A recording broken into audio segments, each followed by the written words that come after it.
ஆண்டவராகிய இயேசு கிறிஸ்துவின் இனிய நாமத்தில் இந்த அருமையான வேளையிலே உங்களை அன்போடு கூட நான் வாழ்த்துகிறேன், வரவேற்கிறேன். பிரியமானவர்களே, இன்றைக்கு இதனுடைய வார்த்தையை நாம் தியானிக்கும்படி பிரசங்கியின் புஸ்தகம் 3ஆம் அதிகாரம் 14வது வசனத்தை நான் உங்களோடு கூட பகிர்ந்து கொள்ளும்படிக்கு நான் விரும்புகிறேன். பிரசங்கியின் புத்தகத்திலே இந்த 14ஆம் வசனத்தை நான் வாசிக்கிறேன், கவனியுங்கள். தேவன் செய்வது எதுவோ அது என்றென்றைக்கும் நிலைக்கும் என்று அறிவேன். அதனோடு ஒன்றும் கூட்டவும் கூடாது, அதிலிருந்து ஒன்றை குறைக்கவும் கூடாது. மனுஷர் தமது சமூகத்தில் பயந்திருக்கும்படி தேவன் இப்படி செய்து வருகிறார் என்று இந்த வேத வசனத்தை பார்க்கக்கூடியதாக இருக்கிறது. பிரியமானவர்களே, இந்த வேத வசனத்தை இந்த பிரசங்கின் புஸ்தகத்தில் சாலமோன் ராஜா இதை குறிப்பிடுவதை நாம் கவனிக்க வேண்டி இருக்கிறது. பிரியமானவர்களே, எனக்கு அன்பானவர்களே, சாலமோன் ராஜா ஒரு ஞானியாக அவர் இருந்தார். இந்த பிரசங்கி என்ற இந்த தலைப்பில் இந்த புத்தகத்தை அவர் எழுதியிருக்கிறதாக வேதத்திலே பல ஆதாரங்களை நாம் பார்க்கக்கூடியதாக இருக்கிறது. பிரியமானவர்களே, ஒரு ஞானியாக இருந்தவர், தேவனிடத்திலே ஞானத்தை பெற்றவர். அது மாத்திரமில்லாமல் இஸ்ரவேலை மிக அருமையாக ஆண்டு வந்த ராஜா என்பதை நாம் இங்கே கவனிக்கக்கூடியதாக இருக்கிறது. பிரியமானவர்களே, அப்படிப்பட்ட தன்னுடைய ஞானத்தினாலும் அறிவினாலும் செல்வ செழிப்பினாலும் அந்த இஸ்ரவேல் தேசத்தை ஆண்டு வந்த தாவீதுடைய மகனாகிய சாலமோன் இவ்விதமாக ஆண்டு வந்தார் என்பதை நாம் நன்றாக வேதத்திலே அறிந்திருக்கிறோம். பிரியமானவர்களே, இந்த இடத்திலே அவர் செய்கிற ஒரு காரியம், அவர் சொல்லுகிற ஒரு காரியம், இல்லாவிட்டு அவர் எழுதி வைத்திருக்கிற ஒரு காரியம் என்னவென்றால், தேவன் செய்வது எதுவோ அது என்றென்றைக்கும் நிலைக்கும் என்று அவர் சொல்லுவதை பார்க்கக்கூடியதாக இருக்கிறது. பிரியமானவர்களே, இவர் ஒரு ராஜாவாக இருந்தார், ஞானியாக இருந்தார். இவர் தன்னுடைய வாழ்க்கையிலே எத்தனையோ காரியங்களை செய்திருக்கக்கூடும். அவர் எத்தனையோ காரியத்தை அவர் சாதித்திருக்கக்கூடும். ஏனென்றால் நீங்கள் இந்த பிரசங்கி புஸ்தகத்தை நீங்கள் வாசித்து பார்க்கும் பொழுது, இல்லாவிட்டால் சாலமோன் ராஜாவுடைய ஆட்சியையும் அவருடைய ஆட்சி காலத்தை நாம் வேதத்திலே வாசிக்கும் பொழுது, அவர் தனக்காக அநேக காரியத்தை செய்திருக்கிறார், செய்து முடித்திருக்கிறார். குறிப்பாக ஒரு தேவாலயத்தை கட்டி முடித்திருக்கிறார். அவருக்காக அவர் தன்னுடைய வாழ்வுக்காக பல காரியங்களை செய்து முடித்திருக்கிறார். அவர் அரண்மனைகளை கட்டியிருக்கிறார், தோட்டங்களை நாட்டியிருக்கிறார். அவர் பல கட்டிட வேலைகளை செய்திருக்கிறார், இன்னும் பல வியாபாரங்களை செய்திருக்கிறார். அவருடைய வீர தீர காரியங்கள் அநேகமாக இருக்கிறது. ஆனால் இந்த இடத்தில் சொல்லுகிற ஒரு காரியம் என்னவென்றால், தேவன் செய்வது எதுவோ அது என்றென்றைக்கும் நிலை நிற்கும் என்று அங்கே பார்க்கக்கூடியதாக இருக்கிறது. ஆகவே மனிதர்கள் தங்களுடைய வாழ்க்கையிலே எத்தனையோ காரியங்களை சாதித்திருந்தாலும் அது ஈட்டிலே முடிவிலே நிலையற்று போகக்கூடிய ஒரு காரியத்தை இந்த ஞானி எழுதி வைத்திருப்பதை இங்கே கவனிக்கக்கூடியதாக இருக்கிறது. எனக்கு அன்பானவர்களே, தேவன் செய்வது எதுவோ அதுதான் நிலைக்கும் என்ற ஒரு அருமையான சத்தியத்தை வேதம் நமக்கு தெளிவாக காண்பித்து கொடுக்கிறது. பிரியமானவர்களே, உங்கள் ஒவ்வொருடைய வாழ்க்கையில், நம் ஒவ்வொருடைய வாழ்க்கையிலும் எத்தனையோ காரியத்தை நாம் செய்கிறோம்.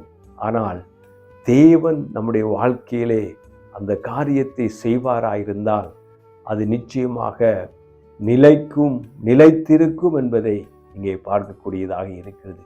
இன்னும் சொல்லப்போனால், நாம் இந்த உலகத்திலே காணக்கூடிய அனைத்து காரியங்களும் ஒரு நாள் அது அழிந்து போகும், இல்லாமல் போகும், அது துளைந்து போகும், அது தேடுவாரற்று அதை தேடியும் காணாத சூழ்நிலைகள் இந்த உலகத்திலே காணப்படும். பிரியமானவனே, ஆனால் தேவனுக்காக தேவனுடைய காரியத்தை நாம் அதை செய்யும் பொழுது தேவன் அதை நிலைத்திருக்க பண்ணுவார்.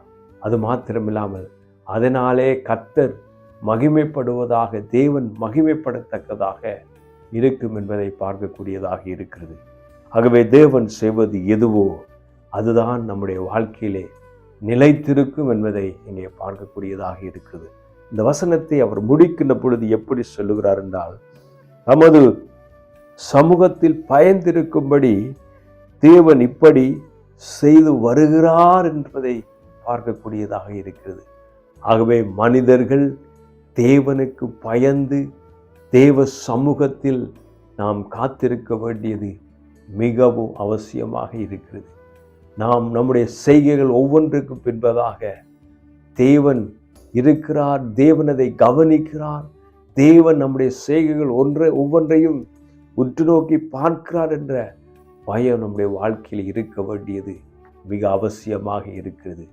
ஆகவே கிறிஸ்தவர்களாகிய நாம், இயேசுவை இரட்சகராக அறிந்திருக்கிற நாம், தேவனுக்கு முன்பதாக இருக்கக்கூடிய நாம், நம்முடைய செய்கைகள் ஒவ்வொன்றும் தேவனுடைய விருப்பப்படியும் தேவனுடைய செய்கையின்படியும் தேவன் எதை விரும்புகிறாரோ அதை செய்யத்தக்க கிருபையும் ஞானத்தையும் ஆண்டவர் நமக்கு தந்தருள்வாராக. பிரியமானவர்களே, இன்றைக்கு நம்முடைய வாழ்க்கையிலே இந்த செய்தி ஊடாக, இந்த வார்த்தை ஊடாக நாம் சிந்தித்து பார்க்க வேண்டிய ஒரு காரியம் என்னவென்றால், என்னை கொண்டு உங்களை கொண்டு தேவன் செய்து வருகிற ஒவ்வொரு காரியங்களும் காரியங்களுக்கு பின்பதாக தேவன் இருக்கிறாரா என்பதை நாம் சிந்தித்து பார்க்க வேண்டி இருக்கிறது. ஏனென்றால் தேவன் செய்வதுதான் இந்த உலகத்திலே நிலைத்திருக்கக்கூடியதாக இருக்கிறது. அதுதான் என்றென்றைக்கும் நிலைக்கக்கூடியதாக இருக்கிறது. பிரியமானவர்களே, மனிதர்களுடைய பேருக்காக, புகழுக்காக, பெருமைக்காக, தங்களுடைய பேரை பெருமைப்படுத்தும்படிக்கு இந்த உலகத்திலே அநேக காரியங்களை மனிதர்கள் செய்து வருகிறார்கள். அவை ஒன்றும் நிலைத்திருக்கப் போவதில்லை. அது காணாமல் போகும், மறக்கப்பட்டு போகும், அது இல்லாமல் போகும். ஆனால் இந்த ஞானியாகிய சாலமோன் சொல்லுகிற ஒரு காரியம் என்னவென்றால், தேவன் செய்வது எதுவோ அதுதான் என்றென்றைக்கும் நிலைத்திருக்கும் என்று அங்கே பார்க்கக்கூடியதாக இருக்கிறது. பிரியமானவர்களே, உங்களுக்காக எனக்காக இயேசு கிறிஸ்து தன்னுடைய இரத்தத்தை சிலுவையிலே செய்து முடித்திருக்கிறார். எனக்காக, உங்களுக்காக, நம்முடைய பாவங்களுக்காக, இந்த மனிதகுலத்தின் பாவத்துக்காக இயேசு கிறிஸ்து சிலுவையில் இரத்தம் சிந்தி மரித்து அடக்கம் பண்ணப்பட்டு 3ஆம் நாள் உயிரோடு கூட எழுந்திருக்கிறார். அந்த ஆண்டவராய் இயேசு கிறிஸ்துவை நாம் இரட்சகராக ஏற்றுக்கொள்ளும் பொழுது நம்முடைய பாவத்தை மன்னிக்கிறவர் மாத்திரமல்ல, பாவத்திலிருந்து அவர் விடுதலை கொடுத்து நம்மை பரிசுத்தமாக்குற தேவனாக இருக்கிறார். இந்த ஆண்டவரை, இந்த இரட்சகரை, இந்த தேவனை நாம் சொந்த இரட்சகராக ஏற்றுக்கொண்டு வாழுகின்ற பொழுது அருமையானவர்களே, எங்களுடைய வாழ்க்கையிலே அவரை எப்பொழுதும் தேவனாக முன்னிறுத்தி இருப்பதினால நாம் என்றென்றைக்கும் அவரோடு கூட நிலைத்திருக்கிறவர்களாக இருப்போம். அது மாத்திரமில்லாமல் நம்முடைய மரணத்துக்கு பிற்பதாக நாம் தேவனோடு என்றென்றைக்கும் நித்தியமாக வாழுவதற்குரிய வாழ்க்கையும் சமாதானத்தையும் மகிழ்ச்சியும் சந்தோஷத்தையும் ஆண்டவர் எங்களுக்கு கொடுக்கிறவராக இருக்கிறார்.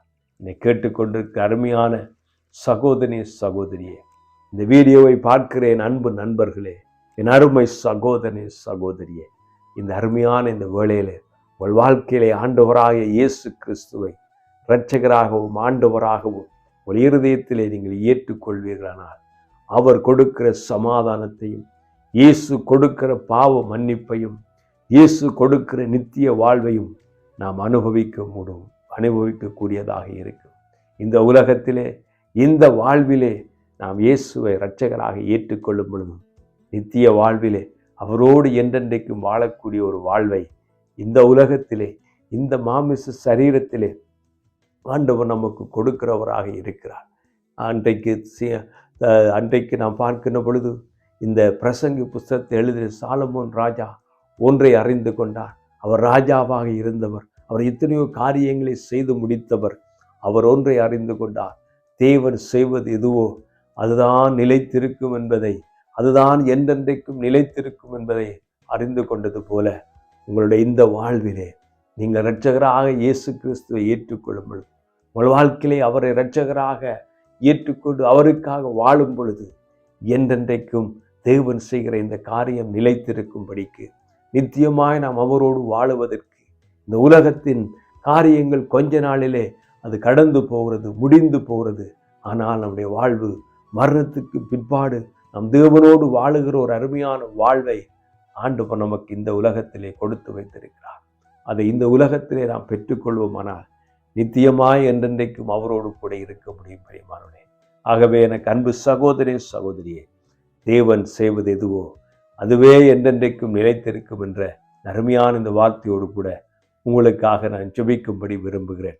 பிதாவே, உம்மை நன்றியோடு ஸ்தோத்தரிக்கிறேன். ஆண்டவரே, தேவனே, நீர் செய்வது எதுவோ அதுவே என்றென்றைக்கும் நிலைத்திருக்கும் அப்பா, நிலைத்திருக்கும் என்று நாங்கள் அறிந்திருக்கிறோம். ஆண்டவரே, எங்கள் வாழ்க்கையில் உம்மை இரட்சகராக, ஆண்டவராக, மீட்பராக நாங்கள் ஏற்றுக்கொண்டிருக்கிறோம். கர்த்தாவே, உம்மோடு நாங்கள் நித்தியமாக வாழப் போகிறோம். உம்மோடு நாம் நித்தியமாக ஜீவிக்க போகிறோம். நீர் வருகிறீர், எங்களை அழைத்து செல்ல வருகிறீர். கர்த்தாவே, இந்த விசுவாசத்தை, இந்த நம்பிக்கை, இந்த காரியத்தை, இந்த வீடியோவை பார்க்கிற ஒரு மக்களுக்கு நீர் கொடுத்து அவளை ஆசீர்வதிக்கும்படிக்கு ஜெபிக்கிறேன். இயேசுவின் நாமத்தில் ஜெபிக்கிறேன் எங்கள் நல்ல பிதாவே. ஆமேன். God bless you. கர்த்தர் தாமே உங்களை ஆசீர்வதிப்பாராக. ஆமேன்.